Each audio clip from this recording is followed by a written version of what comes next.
Welcome back, everyone. This is the X Zone. I am Rob McConnell, and we're coming to you from our broadcast center and studios in Hamilton, Ontario, Canada. If you'd like to send me an email, xzone at xzoneradiotv.com, on all social media sites, Xzone Radio TV. And to find out about the programming we have available for you on the radio side on the X Zone Broadcast Network, visit www.xzbn.net. Now, if you're a subscriber to Simul TV and you watch the X Zone TV channel, www.simultv.com. My guest this hour, X Zone Nation, is a gentleman that I wave to when I'm on the shores of Lake Erie. He's in Pennsylvania, and I didn't know it was Ron until before. I just used to go down to Lake Erie and wave, and I'd see somebody wave back. And just find out it's Ron Murphy. He's an investigator into all things that go bump in the night. He uses a multidisciplinary approach to delving into the stuff of nightmares and illuminating the archetype that lurks in the shadows. I think I went out with her for a couple of nights in high school, but that's another story. He's written 8 books on the paranormal and has investigated throughout the United States as well as the United Kingdom. Joining me now from his home in Pennsylvania, our guest this hour, Ron Murphy. And Ron, welcome to the X Zone. Great having you with us. Rob, thank you so much. It's a pleasure's all mine, my friend. Okay. How did you get involved in the paranormal? Well, actually, it was my mom, if you can believe it.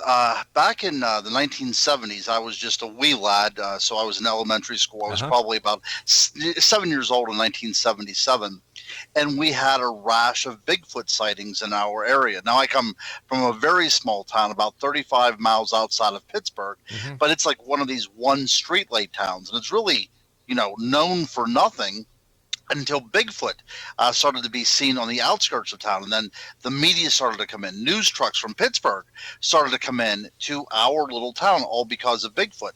So my mother, she would take my brother and I, and we would listen to the radio reports, and we would listen to the TV reports and read the reports in the newspapers. And then she would plot out an area where we would go investigate to see if we could find any traces of Bigfoot. So from a very early age, about the age of 6 or 7, I was out looking for this elusive mythological creature in a lot of people's minds, but flesh and blood creature in many other people's minds as well. But she instilled in me that sense of that the world is much bigger and much more mysterious than it seems to be.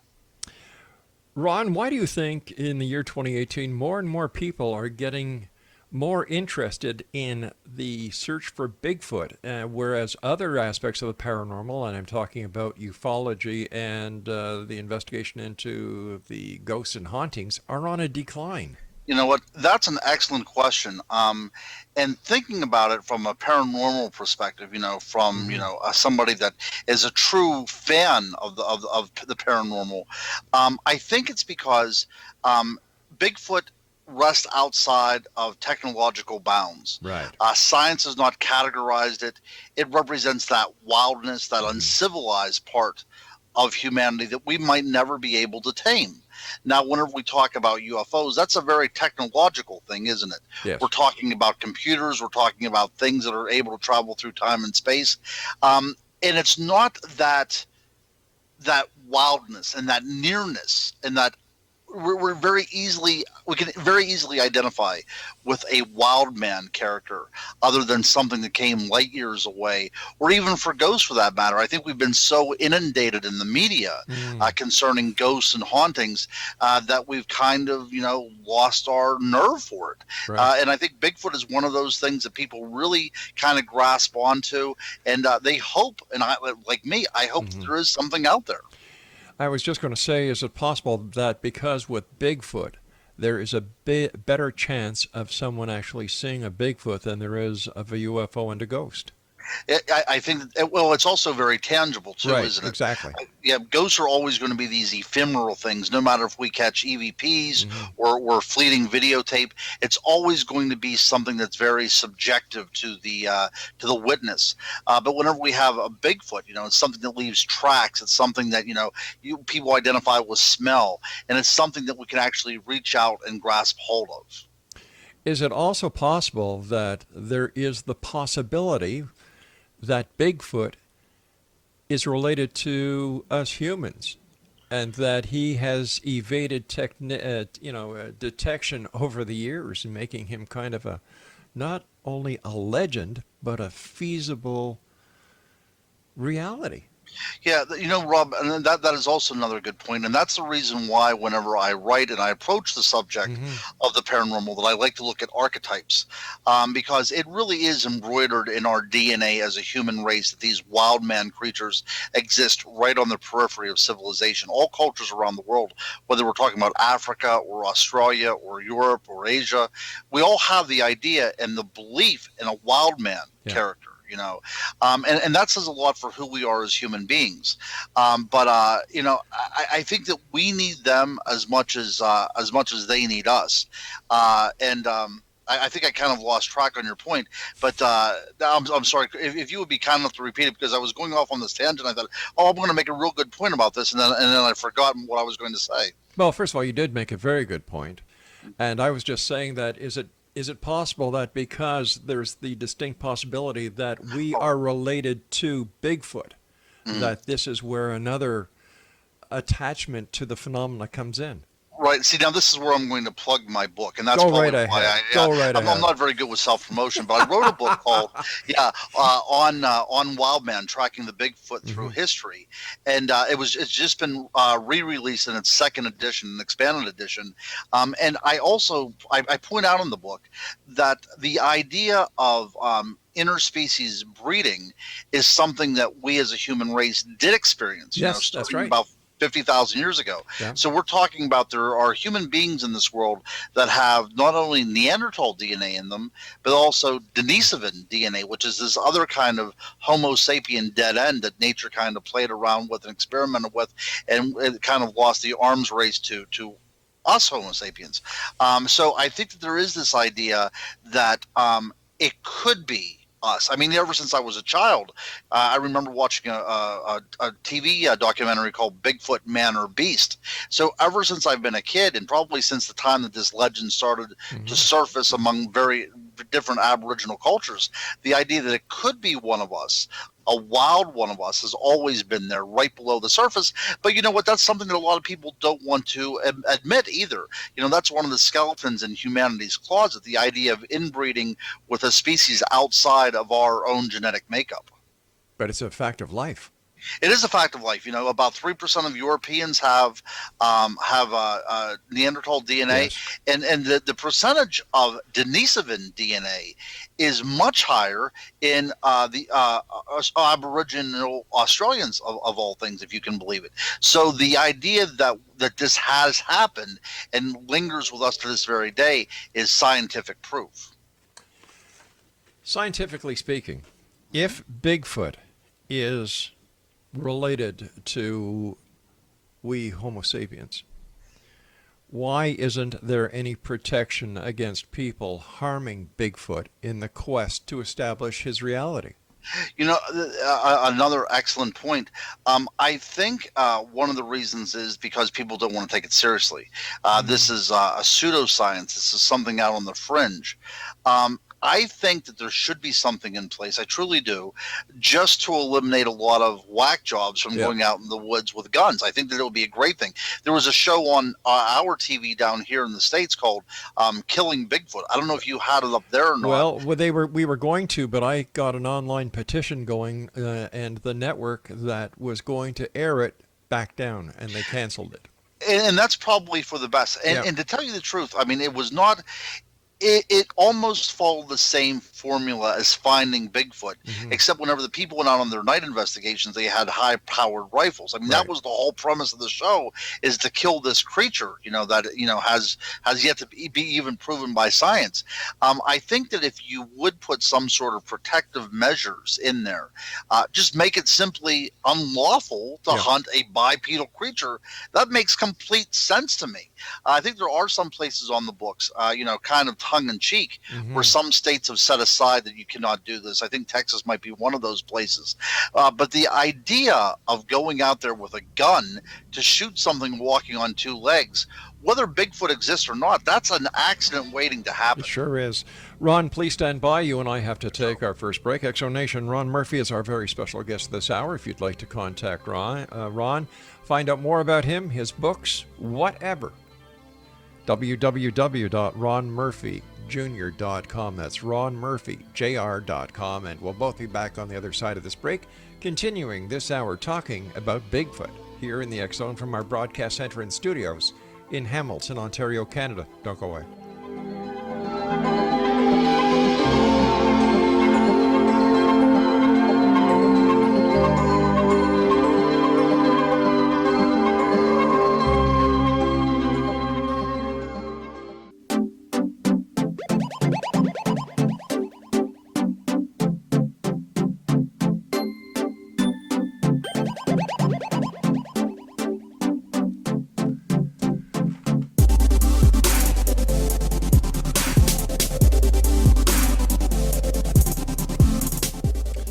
Ron Murphy's my guest this hour, www.ronmurphyjr.com. And Ron, why is it that the Bigfoot hunters or the Bigfoot researchers that we see on television always go out at night? Doesn't Bigfoot move around during the day?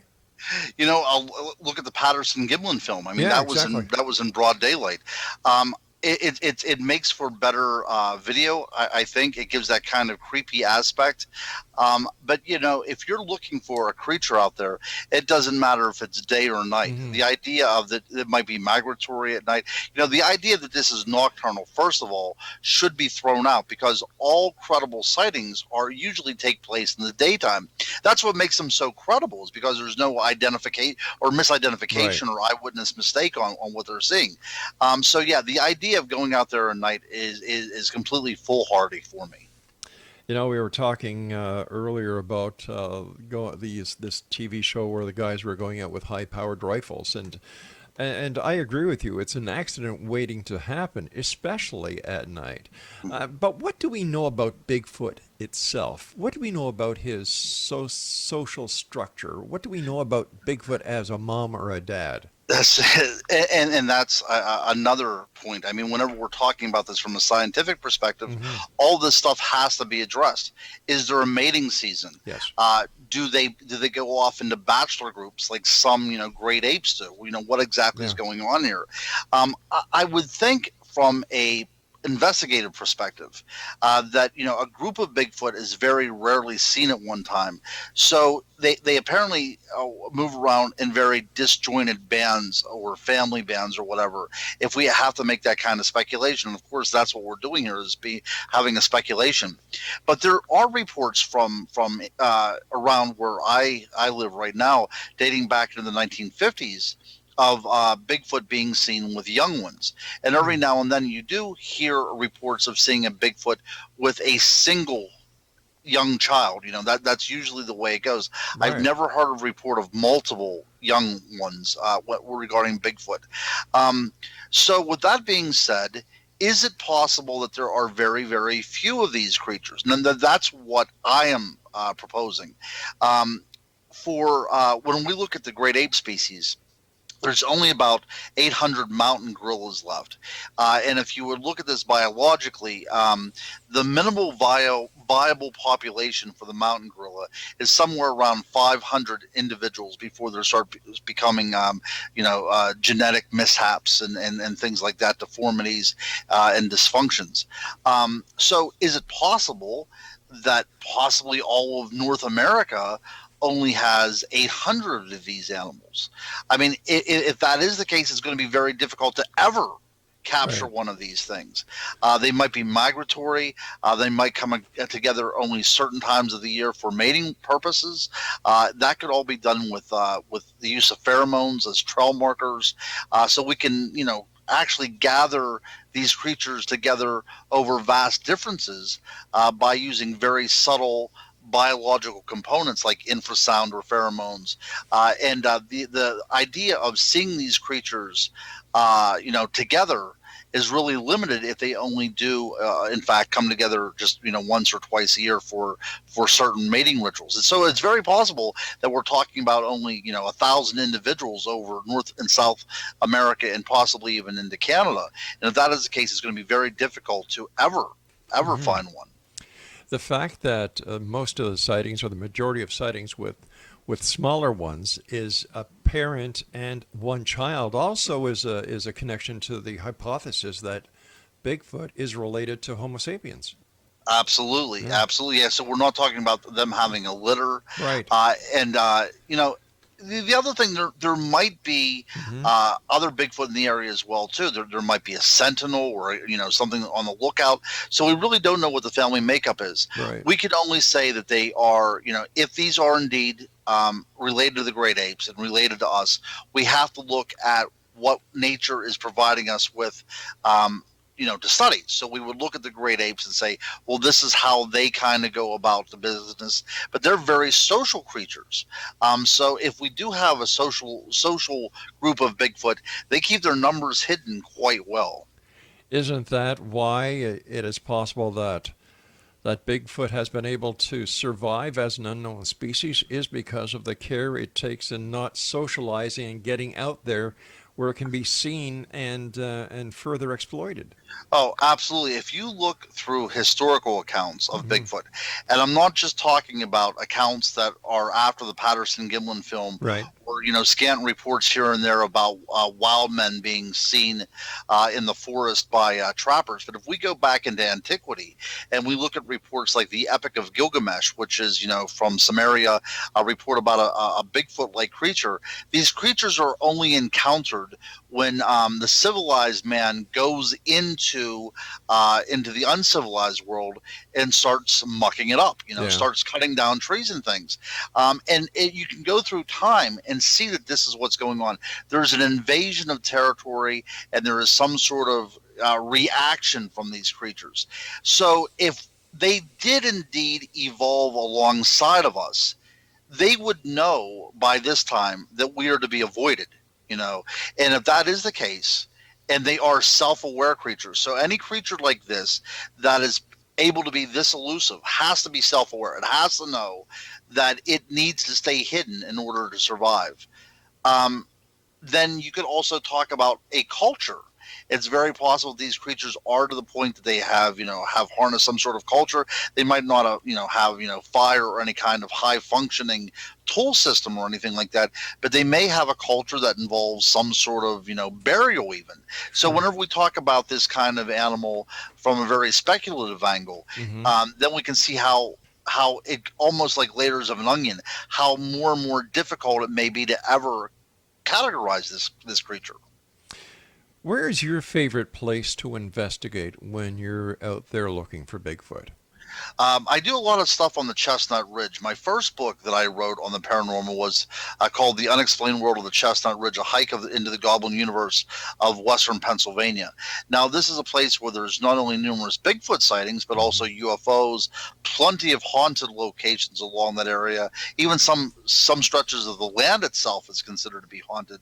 Thunderbird, Dogman, really anything that you can name that is beyond the realm of reality is there. This is almost like the rabbit hole in Alice in Wonderland. Back since the 1970s, it's been called the Twilight Zone of Pennsylvania.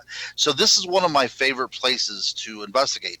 One of the reasons is if I look out my window, I can actually see it out my window. I've lived in the foothills of the Chestnut Ridge for 40 years of my 48 years here on this earth. But the other place, if I'm ever in Europe, and I haven't been there for a bit, but I need to get back, is in the Highlands of Scotland. They have a very interesting creature over there called the Gray Man, which is their version of a Bigfoot type creature. A little bit more paranormal and a little bit more metaphysical in appearance and aspect. It seems to be very nebulous. It can kind of shrink itself or grow into tremendous sizes. But the legend at its basis is this bipedal wild creature that haunts the Highlands of Scotland. And also there's a lot of different wild tracks throughout England where the woodwoose is said to be hiding, and that is really the wild man where we get our our idea of the wild man figure before the Patterson-Gimlin film came from this European tradition. Where do you, based on the research that you've done into the Bigfoot, where do you think the Bigfoot originates from? Oh my goodness! I think that if we're talking about this from a purely scientific point of view, we would have to talk about an out of Africa migration. I think that if we're going to say that this is indeed an evolutionary dead end, remnant population that was able to live into history. An out of Africa movement, and we have had, and one of the reasons why I write about archetypes and from the Jungian perspective is that we probably had a co-evolution with these creatures. When was the first, once again, based on your experience and the research you've done into the Bigfoot, when was it first found in history, recorded history, and where? Yep, about 3,500 BC. So we're talking. This is before the pyramids are built, actually. So we're talking, the ancient Sumerian culture. Wow. We have the Epic of Gilgamesh, and this is whenever the cultural hero Gilgamesh goes out and discovers a wild creature called Enkidu, and it's not the only wild creature out there, because in their adventures, Gilgamesh and Enkidu end up going to a grove of trees. Now, you have to understand that this part of the world is very barren. So anytime you come to a large gathering of trees, that's considered a sacred grove. But it had an inhabitant, and that inhabitant was another one of these wild bipedal creatures. And Gilgamesh promptly slays that creature and starts tearing down the forest. So as you can see, from the very first encounter, it's never been a good one for these creatures. All right, Ron, please stand by. You and I have to take our news break at the bottom of the hour. Exonation, Ron Murphy's our very special guest. And Ron has written 8 books on the paranormal and has investigated throughout the United States and the United Kingdom. His website is www.ronmurphyjr.com, and we'll be back on the other side of this news break as we continue here in the X Zone with yours truly, Rob McConnell, and my special guest this hour, Ron Murphy, from our broadcast center and studios in Hamilton, Ontario, Canada. Whatever you do, don't go away.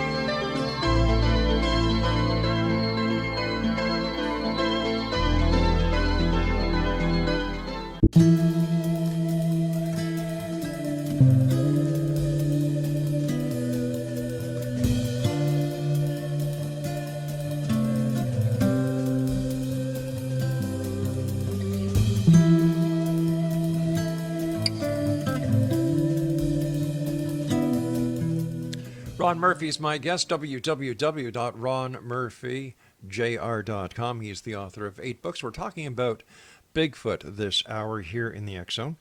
First of all, Ron, thanks very much for joining us. Great having you with us. Congratulations on all the work that you do.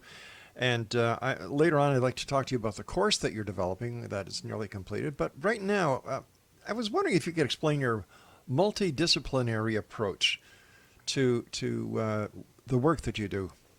Oh, great. I would love to do that. So I went to the University of Pittsburgh, and I have my bachelor's degree in literature. And then I went to Indiana University of Pennsylvania, where I focused on history.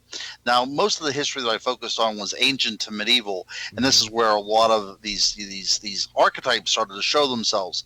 When we talk about the art of England, the medieval manuscripts, you had a lot of these wild man characters seen in books of prayer.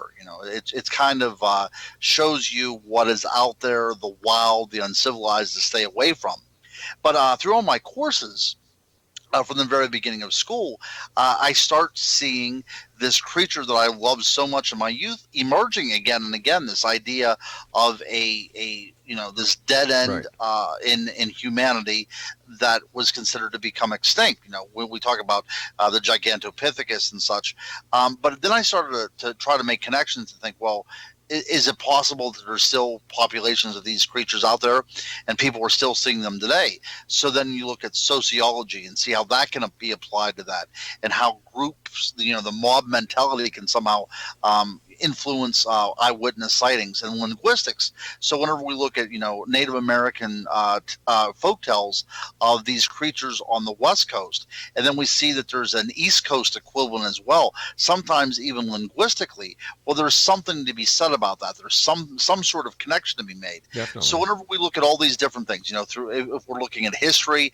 and we're looking at literature and we're looking at biology, we can start connecting the dots a little bit better, and we can see that this creature does exist, at least in our minds, in our collective unconscious, if you will. Again, to go back to Carl Jung. So the idea of the collective unconscious is that we, as a human race, a species, have a cultural memory of this being, and it has influenced us so much that it sticks with us to this very day. I like that idea. As an investigator, I'm still out there looking. I still have never seen anything.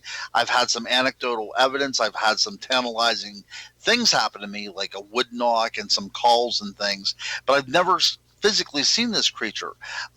So as an investigator, looking at this creature in the woods is one thing, but also trying to track it through the gray matter of the mind is something completely different, but just as appealing to me. Well, everybody, I put Bigfoot in the same category as God. Nobody has seen God, yet millions of people around the world believe that God does exist. So why couldn't the same model apply to not only Bigfoot, but other cryptids, as well as other categories within what you and I call the paranormal? Absolutely, that's the case, isn't it? I mean, a lot of people do see this as a quasi-religion, don't they? I mean, this is something to be defended. There's no way really to disprove anything that we're talking about. Right. It is a matter of subjective faith whenever we're talking about matters of this nature. Of course, we can be as scientific as we possibly can, but in the end of the day, we're not going to be able to take a push pin and tack a Bigfoot under an investigative lens, are we? Not yet, anyway. Yes, not yet anyway. And I'm hoping that doesn't happen, because we need that wildness. We need to be kept in our place as a human species to show that we are capable of not destroying something that coexists on this earth with us. I agree with you, but then I have to ask you, then why search for Bigfoot then? Well, I think that it's everybody's quest for the Holy Grail. I think everybody has something to do, and mine is to try to get to the source of what has been infecting my dreams since I've been an elementary school student. Right.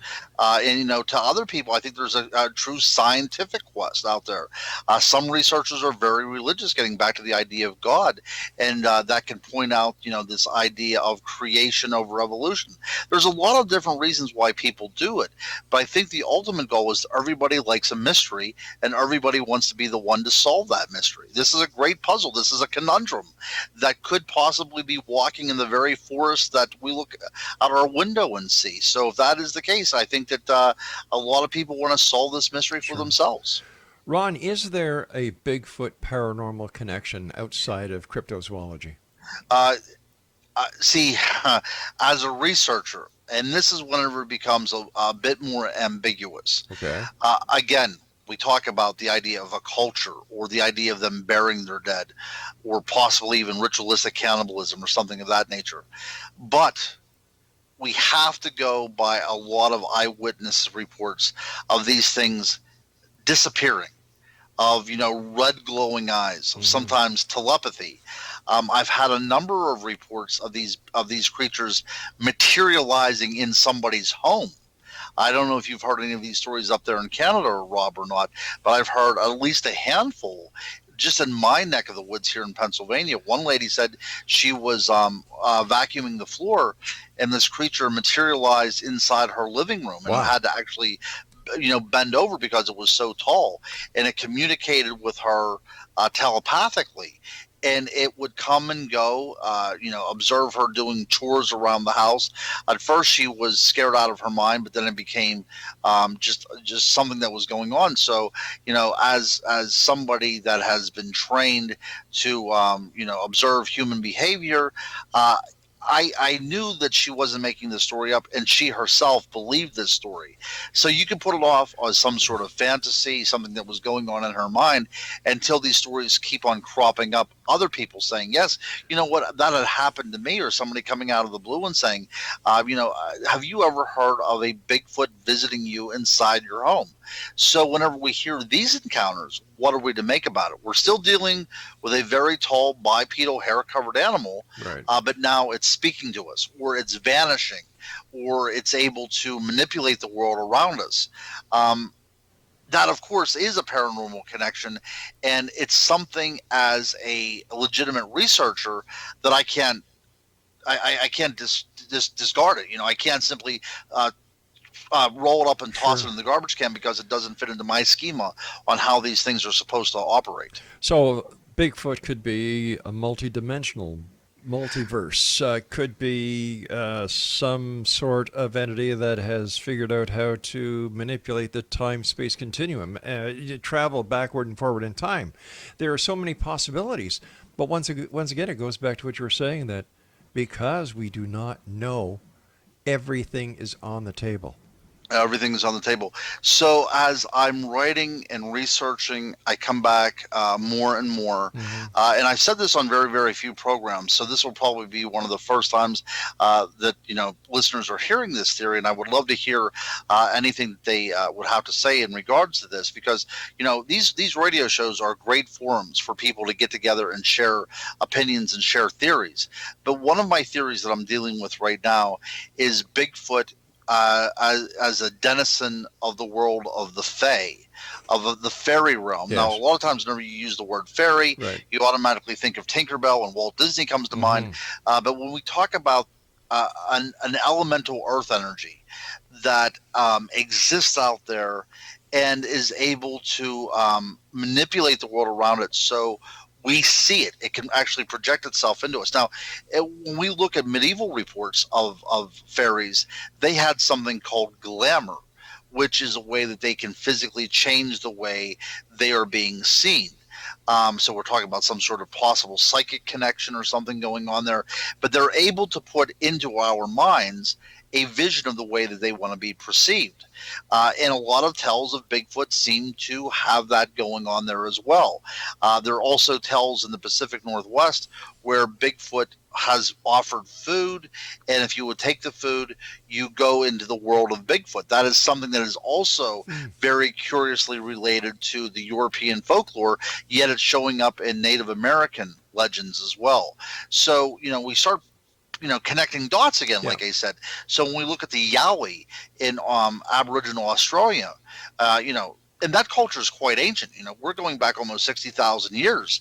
And we have the idea of the dream time, this time out of time, where certain beings exist, and the Yowie seems to be one of those beings. It looks as if these creatures might be coming and going into our world in possible waves, whether intentional or unintentional, but it seems like they might not be grounded completely in corporeal reality. So gives you something to think about, doesn't it? Yeah, it certainly does. And what I'm going to do is I'm going to take my final break now while I ponder that very interesting and very plausible situation. Ron Murphy's our very special guest this hour. Exonation, www.ronmurphyjr.com. And if you'd like to find out, where can our listeners get your books, Ron? You can go to Amazon. You can also go right to my website as well. You can go to your bookstore, but the paranormal sections tend to be getting smaller and smaller unless you're, hunting for vampires or something like that. So you could go to your bookstore and order it, but it's easier to go on Amazon. And if you're a Prime holder, it costs nothing to ship the books, or you can just get them directly from me, and I'd be happy to autograph them or whatever. All right, we'll be back on the other side of this break. And by the way, that's not a Bigfoot; that's his pussycat on his back. Yeah. Mr. Pussums. Mr. Pussums. Ron Murphy and I return. Don't go away.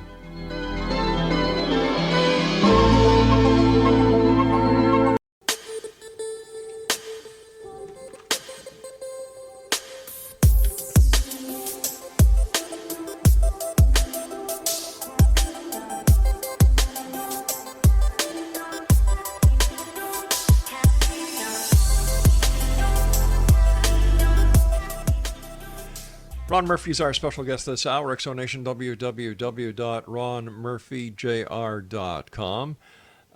First of all, Ron, I want to thank you ever so much for joining us. It's been a delight having you with us. I've thoroughly enjoyed our conversation. We're going to have you back on because still there's so much more that we have yet to discuss. But before we get back to the fairy Bigfoot connection, let's talk about a course that you've got going, or you're going to get going very shortly. Tell our listeners about it. Well, in the real world, I work in education, and I am in the process right now with a fellow teacher of mine by the name of Angela Bukama. We're actually designing a nature preschool, a forest kindergarten, if you will. I'm not sure exactly how they're referred to up in Canada, but there's only one other one in Pennsylvania, and that's on the other side of the state. They're very rare here in the U.S. They're a bit in vogue in Europe, but ever since I've been a kid, I've been out in the woods, and I've learned some of the most that I've ever learned out in nature. And I think that that's a very important link for us not to forget. We're all geared up with our iPhones and our iPods and iPads and everything. And I think it's time that we step back from technology a little bit.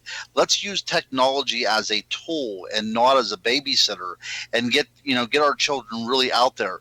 One of the reasons why I want to do this is because it does indeed teach stewardship, not only of each other, but also of the land itself. And that's extremely important. There's an old maxim that we borrow the world from our children. And I think that is true, but I think the children need to have a hand in how they're going to lend this world out. And I'm really excited about the possibilities of this catching on, and just a true wonder that nature provides to us, free of charge. And of course, Socrates says, wonder leads to wisdom. And I think that's very true. Some of my most fascinating moments in my life and some of my most memorable moments in my life has taken place outdoors. And I think that that's probably the same for you too, Rob. That is, yes. Yep. And I want to instill that in children because I don't think kids are really doing that anymore. Don't take this wrong, but what is the difference between what you are going to be accomplishing and what the Boy Scouts and Girl Guides? That's the other thing, and that's a very important connection. A lot of children simply don't have that in their lives. Wow. And we're talking about, a group that meets maybe 1 or 2 times a month compared to, 5 days a week for 180 days. And I think that is what I'm really trying to get in there. Also, I want to show the impact that, that we play in the world around us. One of the things that I'm trying to push for right now in the designation of this course is the idea of working with certain animals that may be extinct by the time these children graduate from high school. Oh my gosh, There's a species of chicken called the Dorking chicken. I don't know if you have any working knowledge of chickens. No, I don't. But this is a very ancient breed. I didn't either until I started designing this course. But Julius Caesar actually referenced these in his writings. So this was a chicken that was brought to England by way of Rome. And through the years, it's lost its appreciation. It's not a very large bird. It's not a very good egg layer, and it's actually at a very critical stage. And it may not be around much longer. So we're seeing an entire species of animal that probably will be extinct in the next 12 years. And I would like the children to be able to work with an animal like this to show that it's humanity's decision whether this animal lives or dies, based solely on preferences. And I want to show them that real life is in their hands, and there's an appreciation for all life. And I think that if you take that, it extends also into life as a whole, with your fellow beings on this planet as well. It's about time we start spreading a chance for peace instead of this constant hate that seems to fill the air. Yeah, my entire knowledge when it comes to chickens can be wrapped up in 3 little alphabets. KFC. Well, see, the thing is, my friend, I am a big chicken fan myself. That's true, and I've never raised a farm animal in my life. Right. But I'm trying to give these little ones, a kind of a complete working knowledge, to this kind of gestalt type of education. So, but I agree with you. That actually sounds good. I think whenever I get off here tonight, I might have to hit up the good old KFC. No, I admire what you're doing, and it will change lives. And all we need to do, the goal of this entire show for the last 28 years, going on 29 years on air, is to make a positive difference in one person's life. Look, tonight we talked about various topics, Mm-hmm. and some of them were, quite controversial whenever we're talking about investigation. There was no arguments No, whatsoever. of course not. You are not one of these shock jocks where people like to, get a rise out of people. This was a very sane conversation. And the reason why you've been doing this for such a long period is because people can understand that and they can sense that. That's the reason I cannot wait to hear feedback from this show, because as a writer and as a lecturer, I truly do listen to what my audience has to say, and I'm looking very much forward to hearing what their response is. But you see, this is what communication is all about. And somewhere along the line, it was forgotten that communication is a two-way street. It's called talking and listening. And I don't know where it went wrong, but it's nice to see people like yourself and others out there who are getting back to basics and saying, hey, listen, you've got something to say, I've got something to say. You say what you've got to say, I'll listen, and then I will do the same. So there you go. Before the break, we were talking about the fairy Bigfoot connection, and I'd like to get back into that because it raised a lot of excellent points. It does, and I think that if we look at this, let's look at it from a European point of view. Okay. So we have a fairy creature out there, something that the woodwoos, for instance, their version of Bigfoot, Okay. is almost like a fairy creature. By the time we get up to the Arthurian legends, we have Sir Gawain and the Green Knight, and the Green Knight is indeed this kind of mythological woodland figure covered in leaves. So we see that there's a slight evolution in this, but we're always dealing with a creature that's so a part of nature that it actually can regenerate itself with the passing of the seasons. Sometimes you see the Green Man and the woodwoos with different color hair or different color leaves to represent the winter or the fall coming around. So that's one point. We have this idea with this creature being intrinsically linked with the natural world, very similar to the fairy. Right. Now, by the time we get up to Shakespeare, we have in A Midsummer Night's Dream a character by the name of Robin Goodfellow, who in his play is called Puck. Now, Puck is taken from the word pucca, P-U-C-C-A, and that represents a shape-shifting creature that is part of the fairy realm. Now, linguistically, let's cross the Atlantic here, and then whenever we come to Massachusetts, there's a creature up there that inhabits the woodlands, which is very similar to a small Bigfoot in stature, and its name is the puckwedgie. So we have the puka and the puckwedgie with these same type of root-sounding words in there. So is it possible that this is indeed related, and this is what the creatures themselves want to call themselves, and the cultures around them kind of pick that up? It's something very fascinating to look at. But again, we see this idea of a same name crossing not only time and space, but also, cultures as well. When it comes to the cryptozoological groups, is information shared, or does everybody hold on to whatever information they have because they don't want to share the information so that somebody else may find the smoking gun? That's you hit the nail on the proverbial head. That's exactly what's going on. Or some people will get information, and because it doesn't make any sense to them, they will throw the information away because they thought it's ludicrous, instead of documenting it. Some people think that all the information they get is completely proprietary. I think that information should be confidential, but never proprietary. It needs to be shared. I used to host a few podcasts, as a matter of fact, and there is so much infighting in this field, and so many people jockeying for position that I simply did not have the palate for it. I could not stand it. I'm not an assertive person. I'm not one of these people that like to be put into an argument of any kind. So I really have taken a step back, and now I let my books speak for themselves, or I'll do lectures. But this is one of the safe spots that I've had Right. on radio for quite some time without any kind of bickering or any kind of in-your-face confrontations. And I really do enjoy this approach very much. I think that if we are ever going to be taking seriously scientifically, that we have to be, friendly. Benjamin Radford of the Skeptical Inquirer magazine said that it's not outside forces that make the Bigfoot investigator look foolish. It is the Bigfoot investigators themselves, and that is absolutely the case.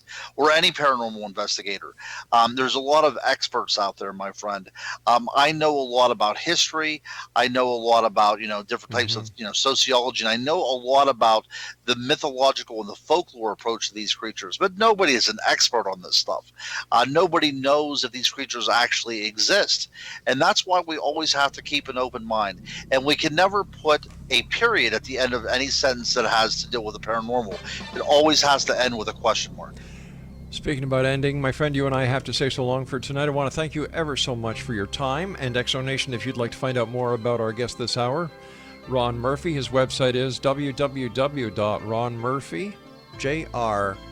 And I'll be back on the other side of this break as we continue here in the X Zone from our broadcast center and studios in beautiful Hamilton, Ontario, Canada. Ron, we'll have you back on in the future, so don't go too far. Thank you. It was a pleasure, my friend. Good night now. Bye-bye. We'll be back, Exonation. Don't go away.